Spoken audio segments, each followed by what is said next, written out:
The day after Thanksgiving, while the scent of leftover turkey and pumpkin spice still lingered in every home, and the sound of cheerful chatter echoed down the street, I was on my hands and knees in that house, scrubbing the cold, unforgiving tiles.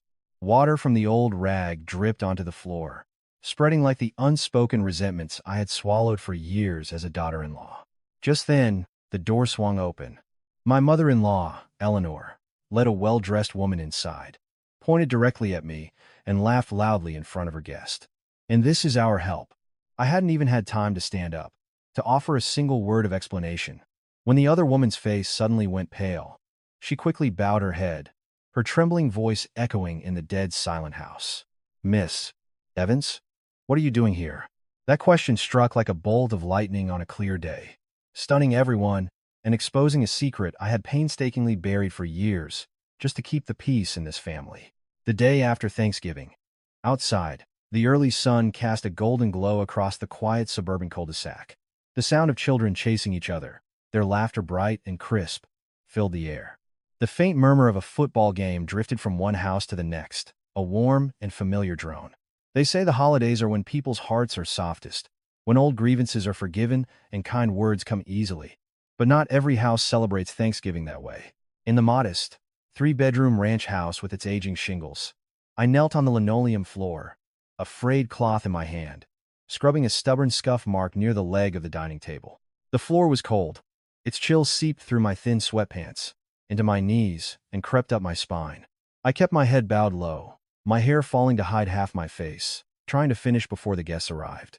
Since early morning, my mother-in-law had been standing in the middle of the living room, hands on her hips, her voice a monotone of commands.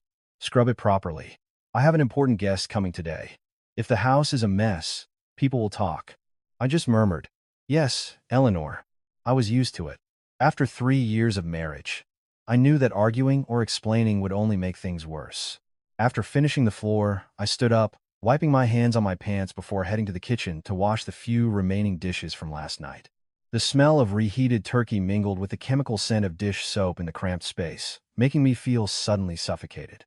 On the wall, a new calendar was still pristine. The bold number 28 seemed to mock me, a reminder that today was supposed to be a day of rest, a day to wear nice clothes, sip a cup of coffee, and listen to people wish each other well. But not for me. I was still there, circling between the kitchen and the living room, caught in a loop of nameless chores. My husband, Leo, emerged from the bedroom, his shirt impeccably ironed. He looked at me for a long moment, his eyes filled with hesitation. "Honey, let me help you with that." Before I could answer, Eleanor's voice cut through the air, sharp and brittle. "A man has no business cleaning on a holiday. That's a woman's job. You go check on the seating arrangements. The guests will be here soon." Leo froze. He looked at me, his lips pressed into a thin line, then silently turned away. I knew he didn't want to, but he didn't dare argue. I didn't blame him anymore. Some silences, when repeated often enough, become a habit. Near noon, as I was wiping down the entryway, I heard a car pull into the driveway. The rhythmic click-clack of high heels on the concrete walkway sounded like a drumbeat against my ears. My heart suddenly began to race. Whether from exhaustion or a premonition, I couldn't tell. The door opened. A gust of wind swept in, carrying the scent of autumn air and the sound of polite greetings. My mother-in-law appeared first, her face beaming, her smile as bright as if she were welcoming a great personal triumph. She gestured grandly to her side, pointing directly at me, still kneeling on the floor with the cleaning rag in my hand. Then she laughed, her voice dripping with condescension. "See, Jessica? And this is our help." The words fell onto the cold floor like a lead weight. I froze. The rag in my hand stopped moving. For a single second, my mind went completely blank. Then, 100 thoughts crashed in at once. Shame, humiliation, anger. But above all, a chilling numbness spread from my chest throughout my body. I looked up. The woman standing before me was elegantly dressed, her hair in a neat chignon, a string of lustrous pearls around her neck. The moment her eyes met mine, she flinched. The polite smile on her face froze, her expression changing so quickly that I noticed it even before I had a chance to stand. She stared at me, as if she were seeing a ghost. Then, abruptly, she bowed her head very low. Her voice, trembling and stammering, broke the heavy silence. "Miss Evans? What? What are you doing here?" The air seemed to be sucked out of the room. My mother-in-law was frozen in place, the smile still plastered on her face, but her eyes wide with panic. From the hallway, Leo emerged just in time to hear that sentence, and his face went ashen. My sister-in-law, Megan, peeked out from the kitchen, a half-peeled orange in her hand, her mouth hanging open. As for me, I slowly placed the cleaning rag on the floor, and I pushed myself to my feet. In that single moment, I knew. This Thanksgiving, all my years of patient endurance, the role of the meek daughter-in-law I had tried so hard to play, had officially come to an end. The house was utterly silent. The quiet was so heavy, I could hear the ticking of the clock on the wall, each second landing like a hammer blow against the temples of everyone present. No one spoke. No one knew where to begin. That one question, Miss Evans, had torn apart the carefully constructed facade this family had maintained for years. My mother-in-law was the first to break the silence. She let out a laugh, but it was a dry, forced sound, devoid of any natural warmth. Jessica, you're such a kidder. Miss Evans? She's just my son's wife, a stay-at-home mom. She said it, but her eyes wouldn't meet mine. Her hand clutched the fabric of her dress, her trembling fingers betraying the composure she was desperately trying to maintain. The woman named Jessica kept her head bowed, her voice shrinking with embarrassment. I'm so sorry, Eleanor, but I'm not mistaken. Miss Clara Evans is the one who signed off on our partnership last quarter. I've met her in the boardroom. Each word boardroom landed slowly and clearly, like a gavel striking the floor. My sister-in-law stepped out from the kitchen, the unpeeled orange still in her hand, her jaw slack as she stared at me. Leo stood frozen behind his mother, his face pale, his eyes a storm of confusion. I took a deep breath and slowly straightened up. I folded the cleaning rag neatly and placed it on the edge of the bucket. It was a small gesture, but in my heart, I knew it was the moment I stopped playing the part of someone who knelt on the floor of her own home. Jessica, please, come in and have a seat. Can I get you something to drink? I said, my voice calm, neither high nor low. Jessica started, nodding quickly, her eyes a mixture of respect and apology. Oh, yes, of course. My mother-in-law awkwardly stepped aside to let our guest pass. But as soon as everyone was seated, she immediately tried to reclaim her usual tone, as if speaking a little louder could erase what had just happened.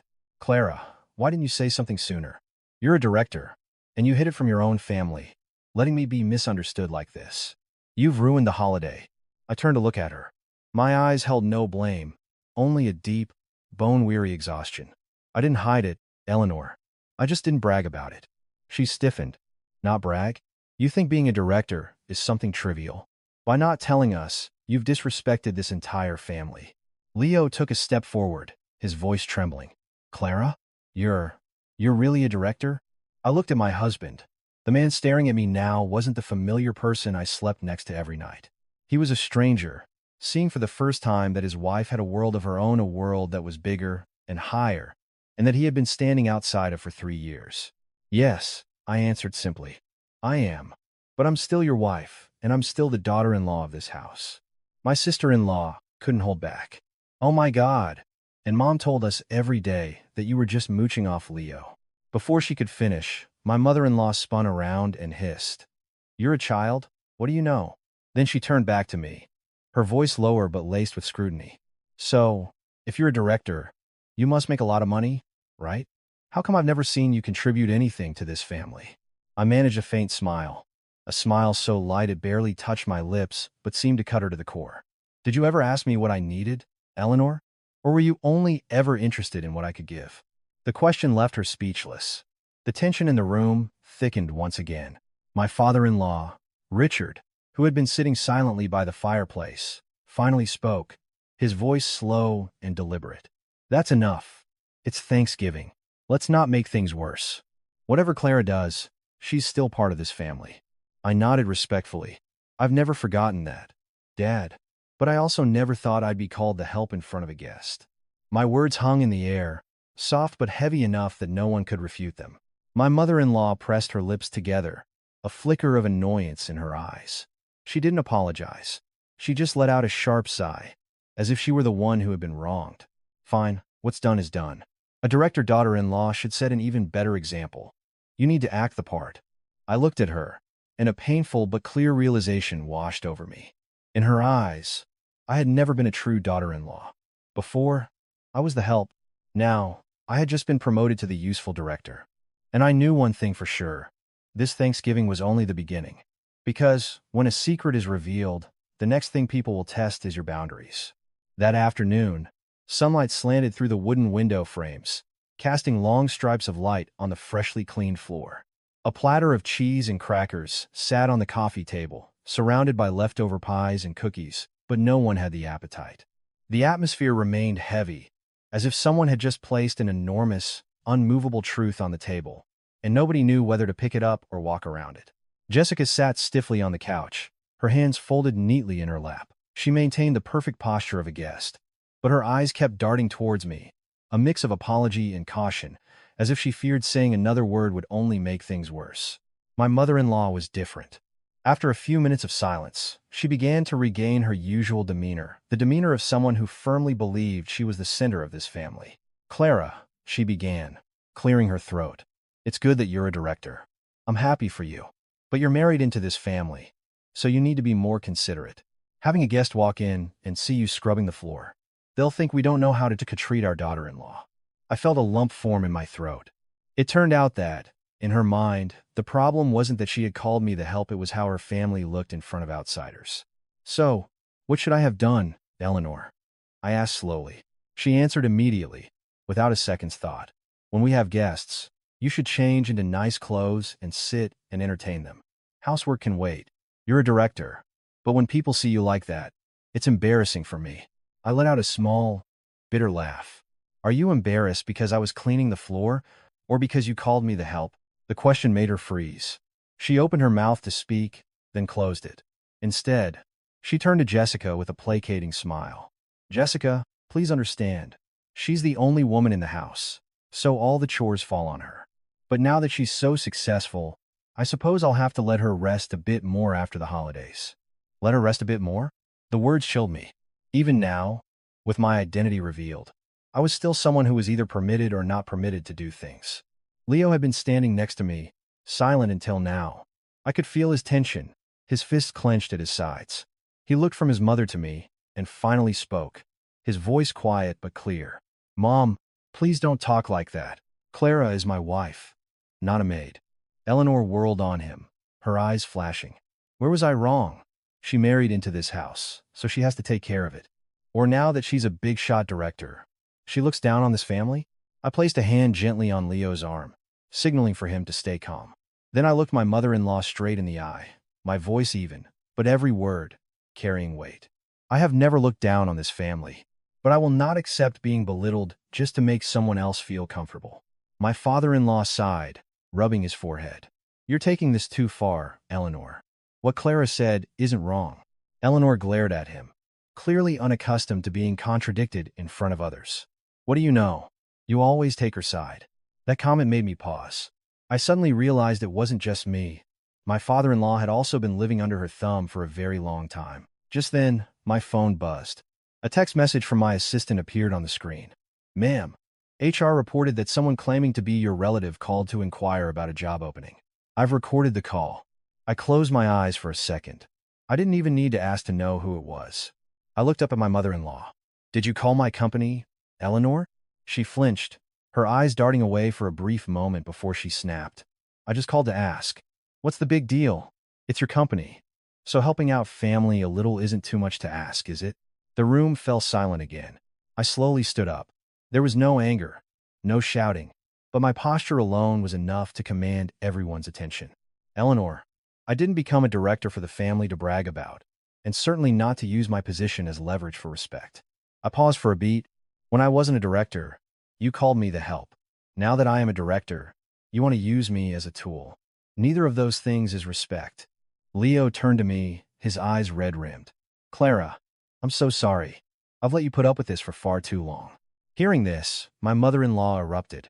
"Are you two trying to say I'm a bad person? I raised Leo his entire life, and now he turns on me for some woman who's not even blood." I took a deep breath. I don't want a confrontation, but if this continues, I will be forced to set some boundaries. "Boundaries?" She scoffed. I looked her straight in the eye, my voice calm as ever. The boundary between a daughter-in-law and a servant. The boundary between family and power. And the final boundary, the one of respect, outside. The neighbor's electronic holiday display blinked on and off, a silent reminder that it was still Thanksgiving weekend. But for me, this day was no longer about cleaning or leftover turkey. It was the day I started learning how to stand tall, even in my own home. After I said that, a long silence fell over the house. No one spoke, not because there was nothing left to say, but because everyone was wondering, where do we go from here? My mother-in-law was the first to break it. She shot up from her chair, her slippers scraping harshly against the tile. Boundaries?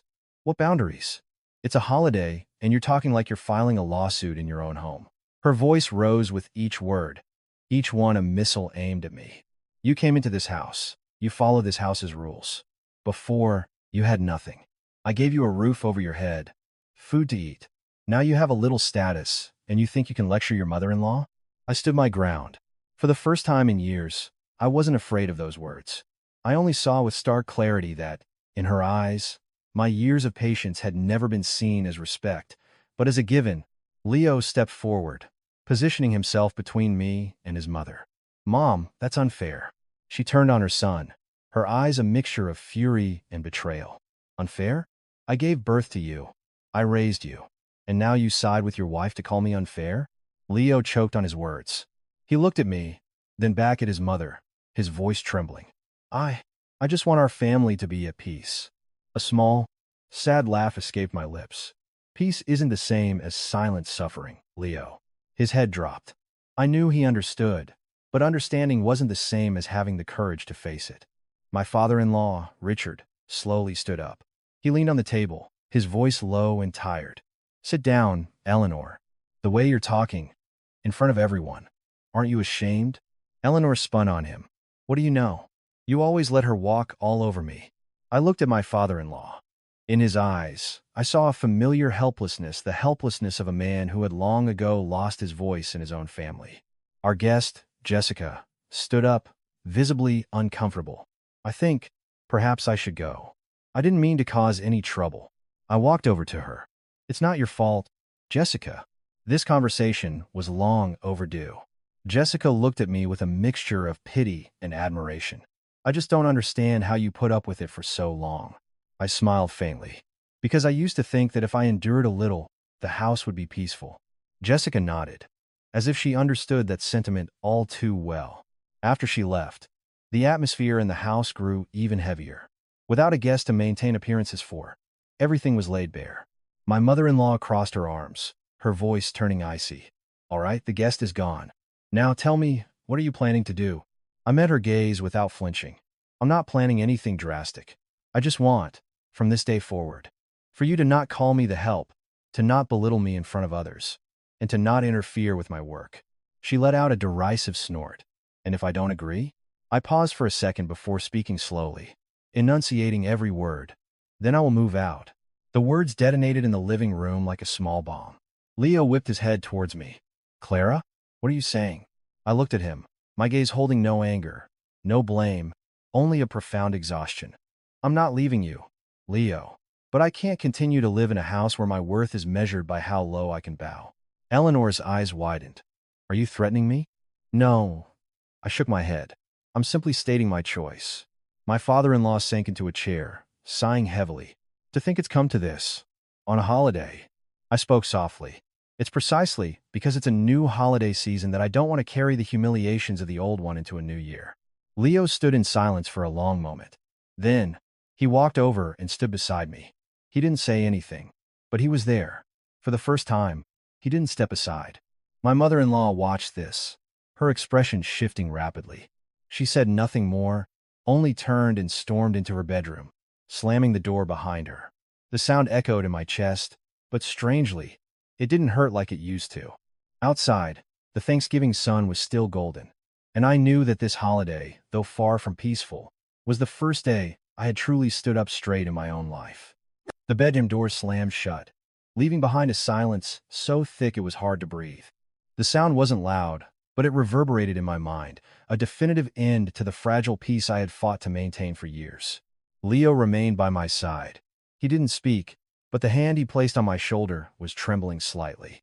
I knew he was torn between loyalty and love, between the woman who gave him life and the woman he was meant to spend his life with. "Do you regret it?" he asked softly, as if a louder voice might shatter what was left.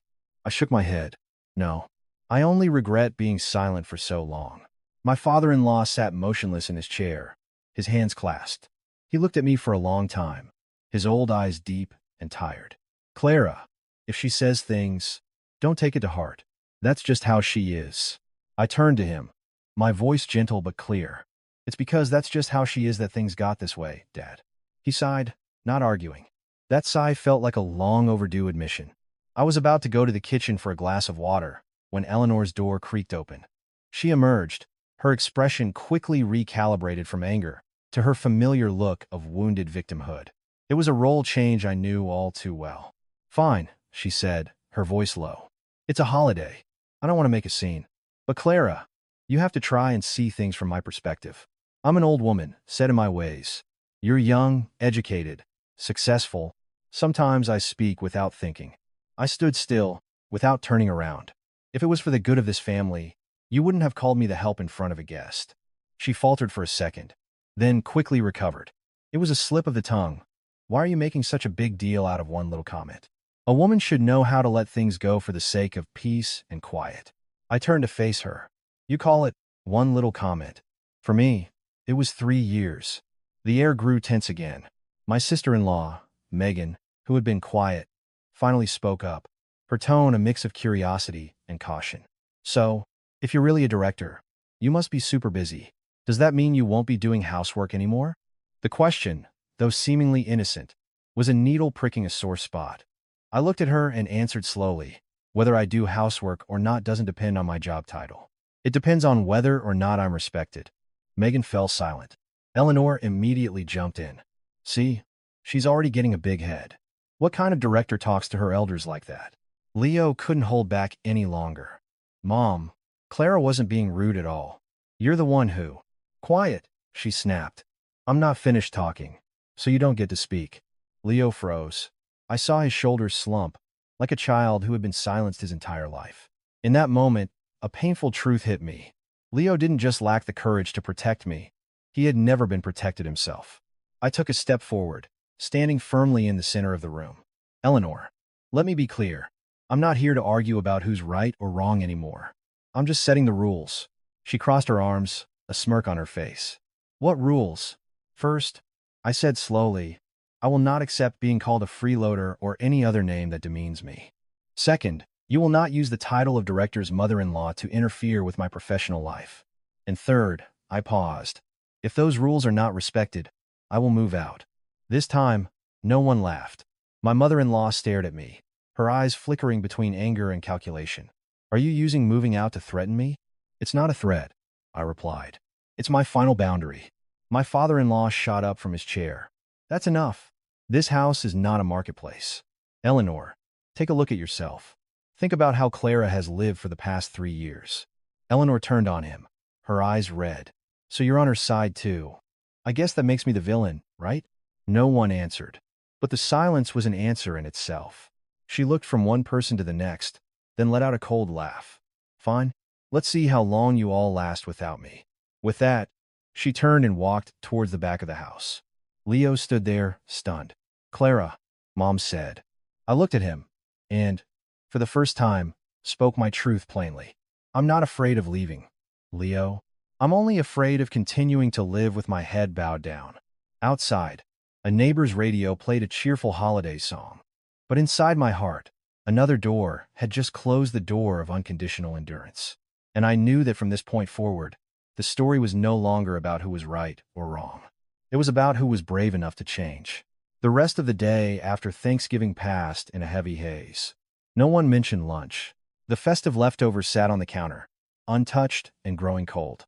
The slices of turkey and pie, so perfect and inviting, now looked as cold and empty as the atmosphere in the house, an abundance of form with a void at its core. My mother-in-law returned from the back of the house wearing a different outfit. Her face was strangely calm, the anger and shouting gone. She walked slowly, sighing dramatically, as if the weight of the world was on her shoulders. "All right, it's a holiday. I don't want any more tension, she said, her voice low and mournful. I just want what's best for this family. Everything I say out of love. I listened but didn't respond. I was all too familiar with this change in tone. It wasn't an apology. It was a tactic to flip the narrative. As expected, Leo's resolve softened immediately. Okay, Mom, it's a holiday. We can talk about this later. I looked at him, not with blame, but with a tightening in my chest. I knew that if I stayed silent one more time, everything would slide back into its old orbit. I would go back to being the one who cleaned, the one who endured. The only difference would be that now, they knew I had value. My mother-in-law turned to me, her voice now syrupy sweet.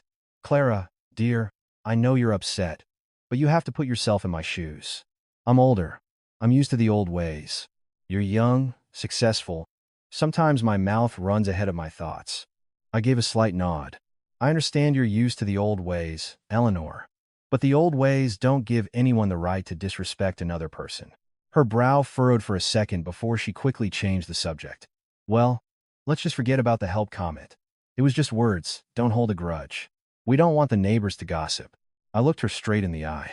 Eleanor, I'm not making a scene. I'm just making sure it never happens again. That statement wiped the smile from her face. That evening, my mother-in-law's phone started ringing off the hook. She took her calls on the porch, her voice just loud enough for everyone inside to hear. Yes, Carol, it's me.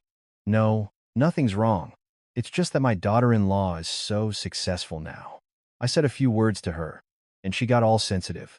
Yes, you know how kids are these days. So hard to talk to. Every word was perfectly audible. My sister-in-law, Megan, looked at me, her expression a mix of curiosity and wariness. Is Mom telling everyone you were rude to her? I gave a humorless smile. No, she's telling them she's the victim. Less than an hour later, Leo's phone rang. He glanced at the screen, then shot me an embarrassed look. It's Aunt Carol. He answered the phone. I couldn't hear what was being said on the other end, only that Leo's voice grew quieter and quieter. No, it's not like that, Aunt Carol. Yes, I understand. Yes, I'll talk to Clara. He hung up and hid. She said Mom is heartbroken. She said as a daughter-in-law, you should just be patient and let Mom be happy for the holidays. I stared at Leo for a long time. Do you see, Leo? She's not apologizing. She's just telling everyone how sad she is. He was silent. I continued, my voice low but sharp. If I'm patient today, tomorrow she'll still call me the help. Except she'll add a new title, the ungrateful director help. Leo looked up, true shock in his eyes. That night, I couldn't sleep. I lay there staring at the ceiling, listening to the sound of my mother-in-law's soft cough from the next room, the shuffle of my father-in-law's feet, and the quiet, heavy sighs of Leo beside me. Around midnight, Leo spoke into the darkness. Clara, if Mom doesn't really change, will you leave? I didn't turn to look at him. I already told you. It wasn't a threat. I'm just not going back to the way things were. He was silent for a long time. Then, his voice hoarse, he said, I'm scared of losing my mom, but I'm also scared of losing you. It was the first time I had heard Leo be so honest. I turned to him. You don't have to choose to abandon anyone, Leo. You just have to choose what's right. Outside, the autumn wind rustled the leaves of the maple tree in the front yard. The golden leaves fell, beautiful but fragile, and I knew that from this moment on, the battle was no longer confined to our living room. It had spread to phone calls, to relatives, and to words spoken with the supposed intention of keeping the family together. The next morning, the wind had picked up. More maple leaves had fallen, blanketing the walkway in gold. I woke up early as usual, but I didn't rush to the kitchen or grab a broom. I just sat by the window with a hot cup of coffee, looking out at the quiet street. The house felt different. There was no one calling for me to get started on chores, no commands from my mother-in-law. Instead, there was a cautious silence, as if everyone was waiting to see what I would do next.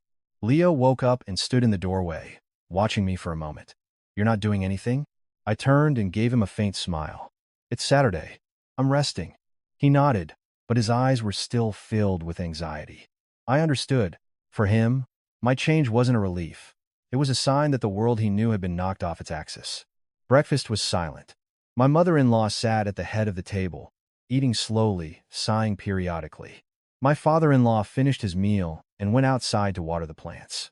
My sister-in-law ate while sneaking glances at me, as if assessing a completely different person from the one she knew yesterday. Finally, Eleanor put down her fork and looked directly at Leo. Leo, come to my room for a minute. My stomach tightened. I knew this conversation was coming. The door closed. I couldn't hear their words, only the rise and fall of Eleanor's voice. At one point, I heard her say clearly, "You're my only son. If you take her side, what do I have left?"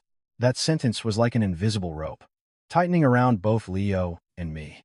About 30 minutes later, the door opened. Leo came out, his face etched with exhaustion. He didn't look at me right away. He just walked out to the backyard and stood for a long time under the maple tree. I followed him, but I didn't ask. I just waited. After a while, he spoke, his voice raspy. "Mom said that if I let you move out, she'll consider herself to not have a son anymore." I clenched my fists, not out of surprise, but out of pain. "And you?" I asked. "What do you think?" He turned to face me, his eyes no longer avoidant but full of internal conflict. "I don't want to lose my mom, but I can't let you be disrespected like that anymore either." It was the first time Leo had ever said that. It wasn't perfect. It wasn't strong, but it was real. I nodded. "I'm not asking you to abandon your mother. I'm just asking you to stand on the side of what's right." He looked down. "But she said, wives can be replaced, but you only get one mother." Those words were like a small knife, not deep, but cold enough to chill me. I took a deep breath. "Then you can tell her this. It's true you can marry someone else. But a wife who is willing to stay, willing to endure, to keep a family together, you don't always find that." Leo looked up at me, and I saw something in his eyes break. That afternoon, my mother-in-law called a family meeting. She sat primly, her voice severe. "I'll be direct. I do not accept my daughter-in-law threatening to move out. In this family, a woman has never walked out on her husband." I stood up respectfully. "I'm not walking out, Eleanor. I'm choosing to live with respect." She turned, her gaze as sharp as a razor. "Leo, tell me now, do you choose your mother, or do you choose your wife?" The house held its breath. Leo stood up. I could see his hands trembling. He looked at his mother, then at me. Then, he spoke, each word slow, as if he had been rehearsing them for a long time. "I'm not choosing to abandon anyone." He paused, taking a deep breath. "But if you force me to choose, I choose to protect my wife." No one expected it, not even me. My mother-in-law was speechless. "What? What did you say?" I said. Leo repeated, his voice firmer now. "Clara is not wrong, and I cannot let my wife be insulted anymore." The tension shattered. My sister-in-law's eyes were wide. My father-in-law, watching from a distance, had a look of surprise and relief on his face. My mother-in-law began to tremble, and then she burst into tears. "So that's it. In your eyes, I have no value anymore. Is that right?" Leo's voice was thick with emotion. "That's not it, Mom. But you can't hurt my wife just because you love me." I stood there, my heart pounding, not with joy, but with understanding. In that moment, Leo had just crossed a boundary of his own. And I knew that after a man dares to say something like that, nothing will ever be simple again. After that explosive afternoon, the shouting in the house stopped. But the silence that replaced it was even more unsettling. It wasn't peace. It was the quiet of a cold war, where everyone was plotting their next move. My mother-in-law stopped speaking to me. She wouldn't even look at me directly. But as she passed, I could feel her eyes flick over me, cold and sharp, as if sizing up an asset that had just slipped from her control. Leo tried to act normal. He talked to me more, asked about my day, but I knew a heavy weight still sat in his heart. His mother hadn't apologized. She had simply retreated to regroup. That evening, I was on the porch making a few work calls when my sister-in-law, Megan, came out. She leaned against a post, her voice hesitant. "Clara, can I ask you something?" I ended my call. "What is it?" "Megan." She twisted her fingers. "Since you're a director, your company's probably hiring, right? A lot of my friends are getting jobs at big corporations. I was thinking of trying." I looked at her, not surprised or annoyed. I knew this was coming. "What kind of position are you interested in?" Her eyes lit up. "Anything, really. An office job would be great. I just want the prestige of working for a big company, so I don't fall behind my friends." Her words made me pause. "Do you want to work for the job, or for the prestige?" She was quiet for a moment. "Well, both." I nodded. "All right, then I'll be direct. My company hires based on merit, not connections.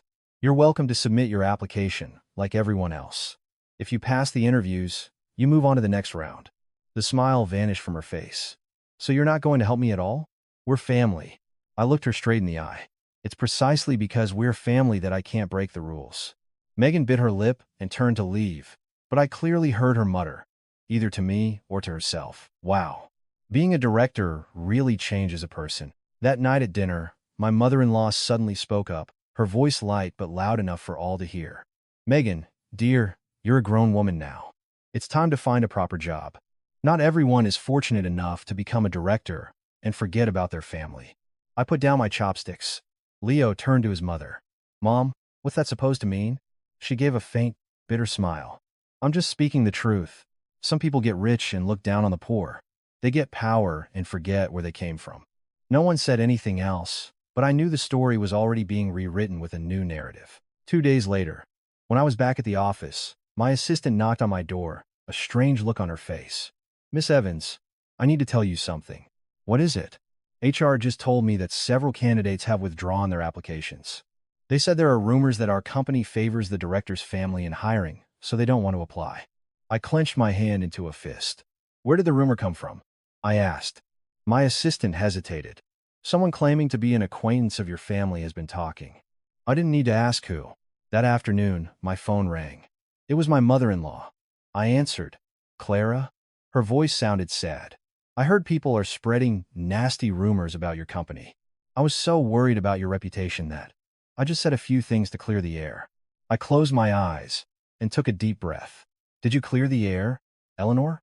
Or did you tell a different story?" There was a silence on the other end, then her voice turned sharp. "I'm telling you not to be so rigid. What's so wrong with helping your sister-in-law get a job? Are you so afraid of being called nepotistic that you'd rather be called heartless?" I opened my eyes. "Eleanor, if I break the rules today because I'm afraid of gossip, then tomorrow I will have lost the right to be in this position. So, you're choosing your company over your family?" she pressed. I answered slowly and clearly. "I'm choosing right from wrong. I'm not choosing sides." That evening, Leo came home late, looking exhausted. He sat down next to me. "Clara? All my aunts called me. They said you've changed, that you're a director now, and you don't care about this family anymore." I looked at him. "Do you believe them?" He shook his head. "No. But I'm tired of hearing it." I took his hand. "I can't live my life to please everyone, Leo. I can only live in a way that I'm not ashamed of myself." Outside, a light spring rain began to fall, just enough to slick the roads. And I understood with perfect clarity. When people can't get what they want from you, they will try to make you the villain of their story. The next morning, I arrived at the office earlier than usual. The post-holiday city was still quiet, but my mind was sharp and focused. I knew that rumors didn't just appear. They had a purpose, and they were often fed by the acquiescence of those involved. I had just sat down at my desk when the internal phone rang. "Miss Evans, HR has an urgent matter that requires your attention." My assistant's voice was more serious than usual. 10 minutes later, I was in a small conference room with the heads of HR and legal. On the table was a file containing call logs, complaint emails, and even screenshots of chats from private applicant groups. "Take a look," the head of HR said. "Someone identifying herself as the director's mother-in-law has been calling about a position for her daughter." After that, rumors started spreading that we prioritize family connections. I flipped through the pages. The tone was familiar and narrative of good intentions that was perfectly crafted to sow doubt. "Do we have a recording?" I asked. Legal nodded, placing a small USB drive on the table. "Our HR team logged it according to protocol." I didn't listen to it. I knew that would let emotion cloud my judgment. I needed to be clear-headed. "Draft an internal announcement for me," I said. "To be sent out today. Clarify 3 things. Our hiring process, our strict policy against nepotism and family interference, and a warning against misrepresenting company leadership." The HR manager hesitated. "Miss Evans, if we take a hard line, this could affect your family." I looked him straight in the eye. "If we don't, it will affect the company. I will take responsibility for my family." The announcement went out before noon. It was concise, professional, and named no one, but it was powerful enough to quash the gossip. That afternoon, I got a call from an old business partner. "Clara, I've been hearing some strange things, but I know you, so I figured I'd call you directly." I felt a wave of relief. Thank you for asking me directly.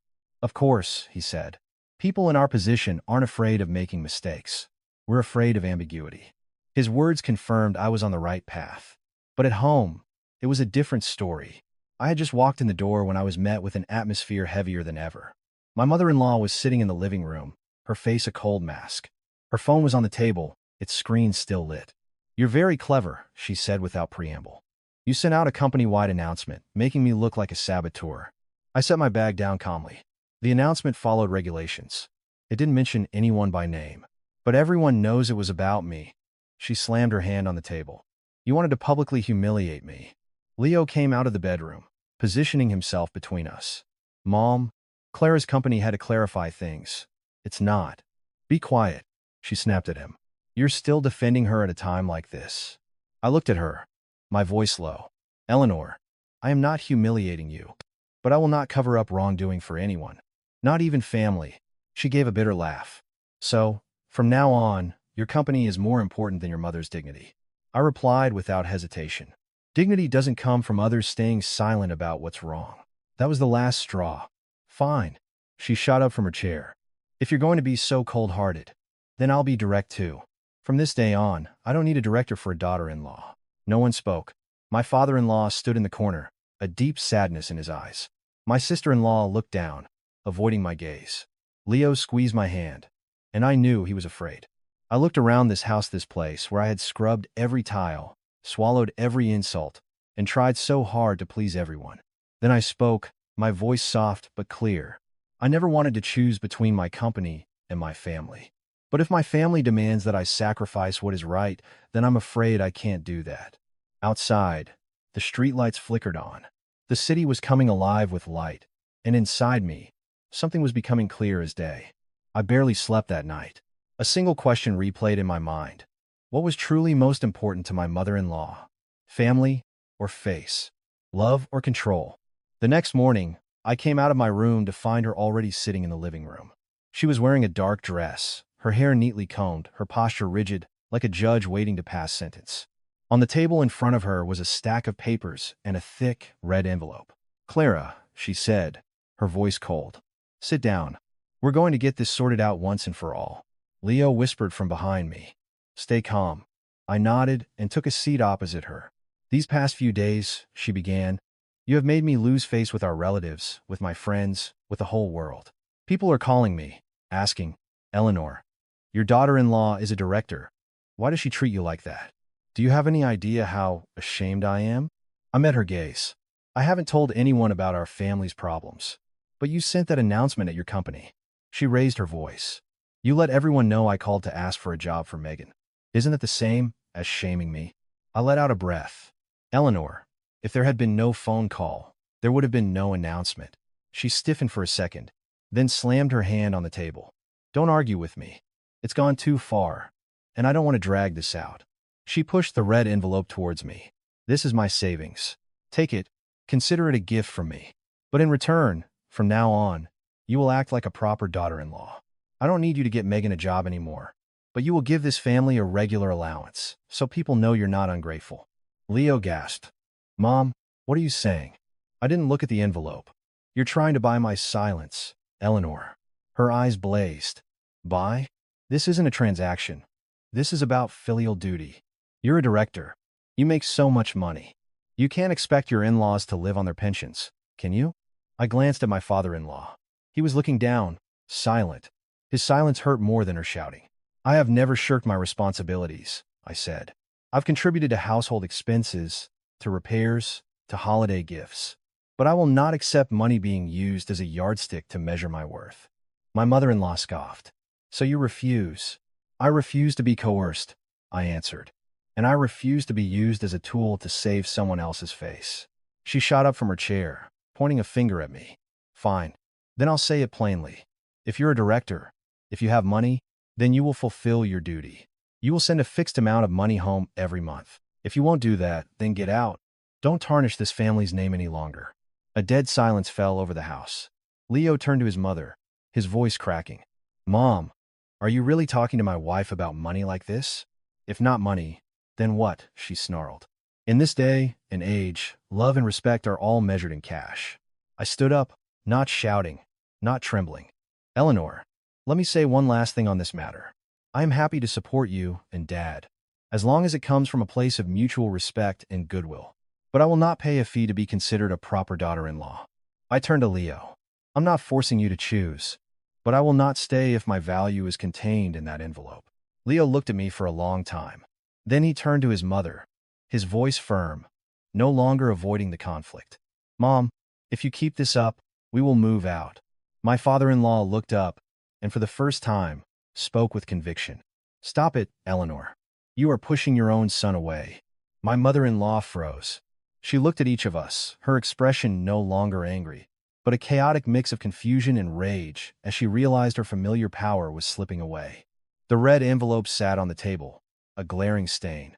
I didn't take it, and in that moment, I knew this was no longer a war of words. It would be a war of actions. After that morning, the house fell into a strange state. The arguments stopped, the shouting ceased, but so did the familiar warmth that should exist in a family. We spoke in short, functional sentences. Every meal felt like a mandatory board meeting where everyone was just waiting to be excused. My mother-in-law never mentioned the envelope again. She no longer glared at me. But this change brought no relief. It was like a wall had been silently erected, not loud, but solid. Leo began quietly packing boxes in our room. He didn't say it, but I knew he was preparing for the worst-case scenario. Moving out, it was a choice he had always avoided. But now, he was finally facing it. That afternoon, my father-in-law knocked on our door. Clara, do you have a minute? I'd like to talk. I was surprised. In all my years here, he had rarely spoken to me alone. I nodded and followed him to the backyard. An old oak tree stood there, its leaves scattered on the ground. He sat on a weathered wooden bench, poured 2 cups of iced tea, and pushed one towards me. I'm sorry, Clara, he said, without beating around the bush. I was taken aback. Dad, why are you apologizing?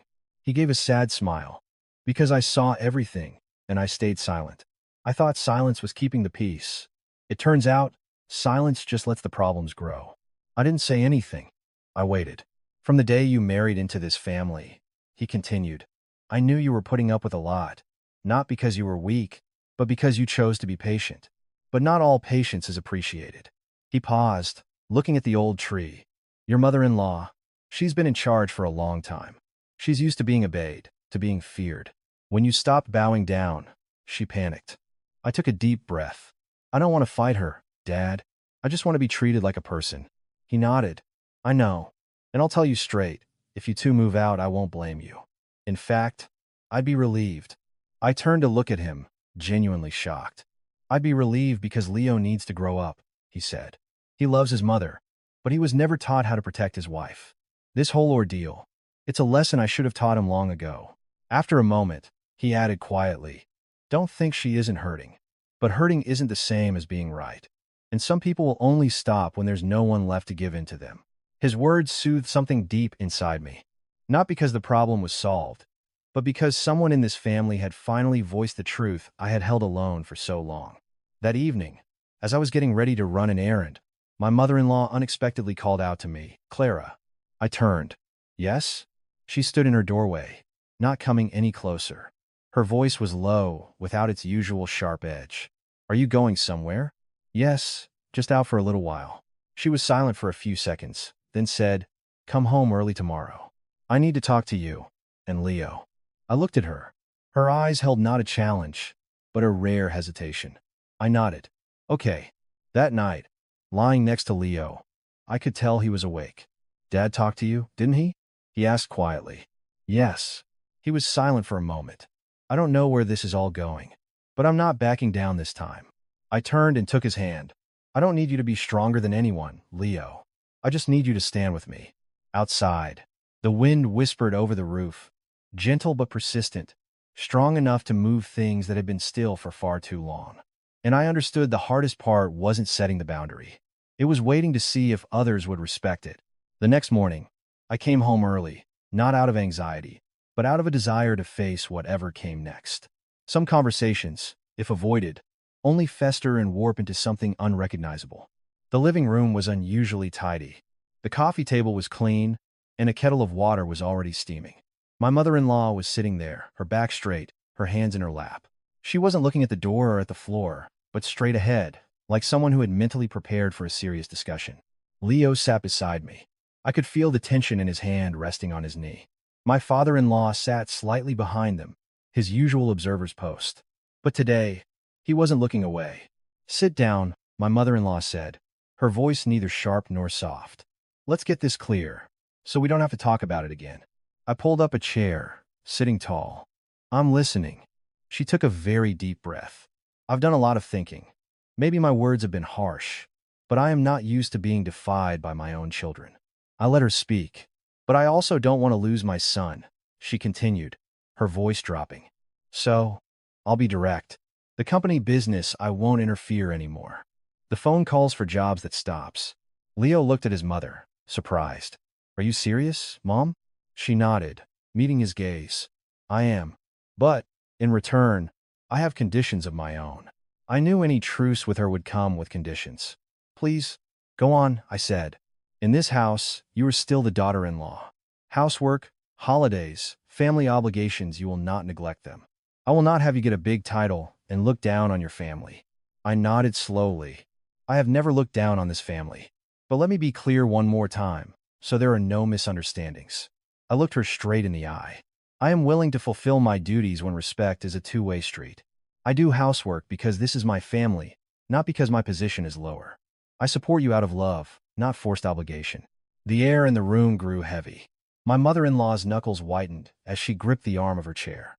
"Are you setting conditions for me?" I shook my head. "I'm stating my boundaries." Leo spoke up then, his voice firmer than before. "And Mom, I'll be clear too. I will not accept you insulting my wife, with your words or your attitude. If it happens again, we will move out."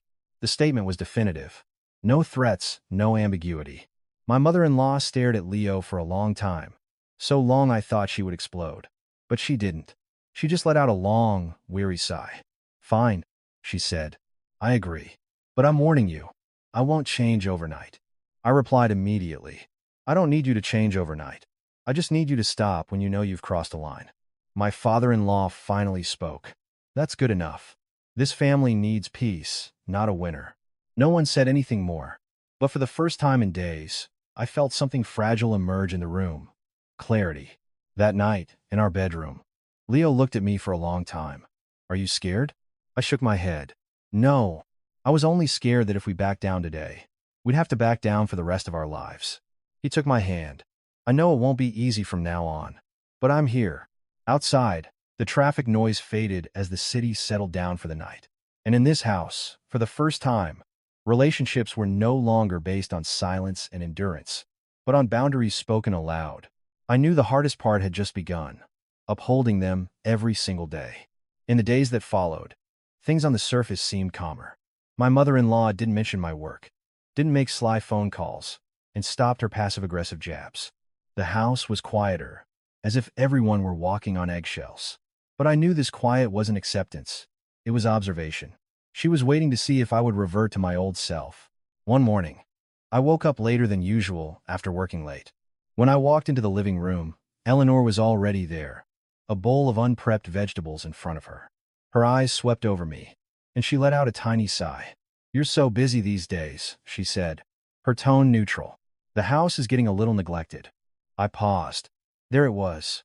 The most familiar way to test a boundary, not with a direct confrontation, but with an appeal to duty. "Yes, I got home late last night," I replied. "But I can manage. I'll get to the chores later today." She said nothing, but simply stood up and placed the bowl of vegetables directly into my hands. "Well, since you're here, you might as well do it now. You're the only one home." The gesture was subtle, but it was designed to pull me right back into my old role. I looked at the bowl, then placed it firmly on the table. "I'll do it later, Eleanor. I need to get ready for work now." The atmosphere tensed. She stared at me, a flicker of annoyance in her eyes. "Now that you're a director, does housework have to follow business hours?" I took a deep breath. "It's not about business hours. It's about respecting each other's time." She pressed her lips together and said no more. But I knew she was filing this moment away. That afternoon, relatives from my father-in-law's side came for a belated holiday visit. The house filled with chatter and laughter. I changed into a nice outfit and went out to greet them properly. One of the aunts smiled at me. I hear you're a big shot director now, Clara. That's wonderful. Before I could reply, my mother-in-law interjected, her voice a little too loud. Oh, yes, she's very important. But at home, she's still a daughter-in-law. No matter how high you climb, you still have to know your place in the house. A few people chuckled. It wasn't malicious, but it was enough for me to know my boundaries were being tested publicly. I smiled calmly and replied, yes, what I do at the office is my job. At home, I'm a daughter-in-law just like anyone else. The only difference is, I prefer not to be mistaken for the help. The room went quiet for a second. My mother-in-law turned to look at me, not with anger, but with surprise. She probably never expected me to respond like that in front of family, not aggressive, not rude, but perfectly clear. Leo was standing beside me. He didn't say a word, but he placed a hand gently on the small of my back. It was a small gesture, but to his mother, it was a signal. Later, after the guests had left, Eleanor called me over. Clara, she said, you've gotten better with words. I nodded. I'm just saying what needs to be said. She studied me for a long moment, then said something that surprised me. You've really changed. I replied softly, I haven't changed, Eleanor. I've just stopped being the person I used to be. She didn't respond, but I saw something new in her eyes. It wasn't quite acceptance, but it was no longer defiance. It was the wariness one has for someone who can no longer be easily bent. That night, Leo said to me, I think Mom is testing you. A little at a time, I nodded. And I'm showing her that boundaries aren't just for show. Outside, the yellow porch light illuminated the wall. The night was quiet. I understood that this chapter of the story wouldn't have a big, dramatic climax. It was in these small, repeated tests that a person either held their ground or lost themselves all over again. And I had already made my choice. After the visit from the relatives, the house returned to its quiet state. No one mentioned the public exchange, but the lack of confrontation only increased the tension in a different way. Silent, persistent, and uncomfortable, my mother-in-law's tactics shifted. No more direct orders or harsh words. Instead, she began using light, almost casual remarks, each one designed to make you stop and think. One morning, as I was leaving for work, she said to no one in particular, it's great that women are so successful these days, but it must put a lot of pressure on their husbands. Leo was standing next to me, and I saw his hand pause for a beat as he tied his shoes. One afternoon, I came home late from a meeting. She glanced at the clock and sighed. Back in my day, I could work a full day and still have dinner on the table for the whole family. Times have changed, I guess. No scolding, no blame, but enough to make one feel inadequate. Leo started to look worn down. He didn't say it, but I could see it. Those light comments were like water dripping on a stone, not loud, but erosive. That night, when we were alone, he sat by the window for a long time. Do you think Mom is sad? He asked. I nodded. Yes. But being sad doesn't make her right. He fell silent. I'm not blaming you for feeling conflicted, I continued. But do you see what's happening? She's not attacking me anymore. She started targeting you. Leo turned to look at me, his eyes widening in realization. She's not saying Clara is wrong, I said slowly. She's saying her son is suffering. And if you're not careful, you'll start blaming me on her behalf. Leo looked down. I don't want to think like that. But I'm just so tired. I took his hand. This boundary isn't just about how she treats me. It's about whether you let your emotions be manipulated. The next morning, as I was heading out, Eleanor stopped me. Clara, she said quietly, could you try to come home a little earlier? Leo seems so unhappy lately. I looked at her, not with anger, but with clarity. Eleanor, I replied, if Leo is unhappy, he and I will talk about it together. I don't believe my arrival time is the cause. She looked taken aback. I'm just worried about my son. I understand, I nodded. But being worried about your son doesn't give you the right to manage your daughter-in-law. The conversation ended there. But this time, I saw it clearly. She was testing the boundary in a more sophisticated way, not through confrontation, but through guilt. That evening, Leo came home looking completely drained. The family looks at you differently now. Because you're changing, I told him. And that change makes people uncomfortable. He sat on the bed, his voice low. I'm afraid I'm failing as a son. I sat beside him. Being a son doesn't mean sacrificing your marriage. And being a husband doesn't mean abandoning your mother. But if you can't maintain the boundary, you'll end up losing both. Leo looked up at me. Do you think we should move out soon? The question wasn't a surprise. I knew it wasn't coming from anger, but from accumulated exhaustion. I said, that moving out isn't about running away. It's about teaching everyone to respect distance. Leo nodded slowly. Outside, night fell quickly. In our small room, for the first time, we weren't discussing how much longer we could endure. We were planning how to live without losing ourselves.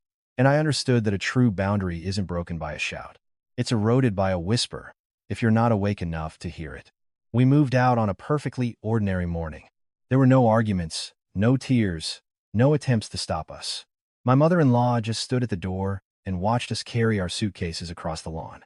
Her gaze was no longer sharp, but it wasn't soft enough to be called acceptance. My father-in-law walked us to the car. He clapped Leo on the shoulder. Go out there and make a good life for yourselves. A man's job is to protect his home. Leo nodded, this time without hesitation. The small apartment we rented wasn't large, but it was filled with light. The first night, we sat on the floor eating instant ramen, laughing because the kitchen was empty except for a single electric kettle. Do you feel like we overreacted? Leo asked. I shook my head. I feel like we finally reacted correctly. The days that followed weren't easier, but they were lighter. No more passive-aggressive comments. No more walking on eggshells. No more guessing if I was playing my role correctly. Leo changed noticeably. He was less silent, more willing to say no when he needed to, more willing to say we'll decide for ourselves when his mother called. And then, one afternoon, my mother-in-law called me.